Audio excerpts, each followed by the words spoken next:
প্রশ্নসাথী class 8 নাহাপাড় Vidyasagar Vidyabhavan.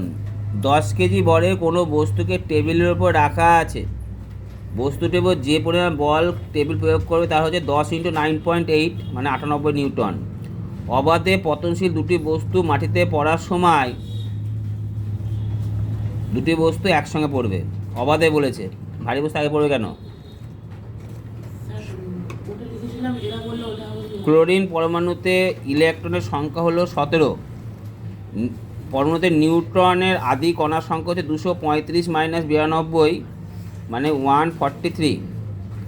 দুটি সম আয়তন একই বোতল নিয়ে একটিতে সাধারণ জল অপরটিতে নুন জল ভর্তি করা হলো। বোতলটি মুখ বন্ধ করে ঝুলিয়ে দিলে কোন ক্ষেত্রে বেশি ওজন হবে? নুন জল, কারণ নুন জলের ঘনত্ব বেশি। জলে ভাসমান অবস্থায় কোনো বস্তুর ওজন 20 নিউটন হলে এর বস্তুর ঊর্ধ্বমুখী বলের মান 20 নিউটন হবে। বক্তব্যটি সত্য। রেশন দিয়ে কাঁচ ঘষালে কোনটি ঋণাত্মক আধান সৃষ্টি হবে বলো? কাঁচে হচ্ছে ধনাত্মক, তাই তো? হ্যাঁ, কোনটিতে ঋণাত্মক আধান উৎপন্ন হবে?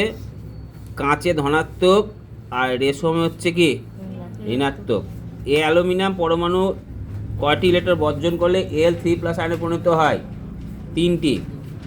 ও 16 8 17 8 18 8 পরমাণুর মধ্যে সম্পর্ক কি? এরা সবাই হচ্ছে আইসোটোপ।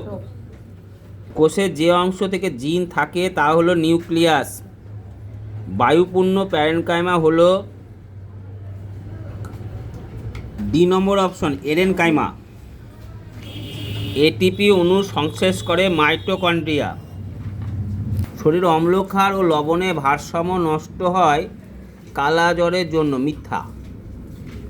নিউক্লিয়াসে আবিষ্কার কে করে? শ্বেত মানবদের প্রহরী কোষ শ্বেত রক্তকে বলা যেতে পারে। আত্মঘাতী কোষ সংজ্ঞা হলো লাইসোজোম। হেপাটাইটিস রোগ জলবাহিত রোগ।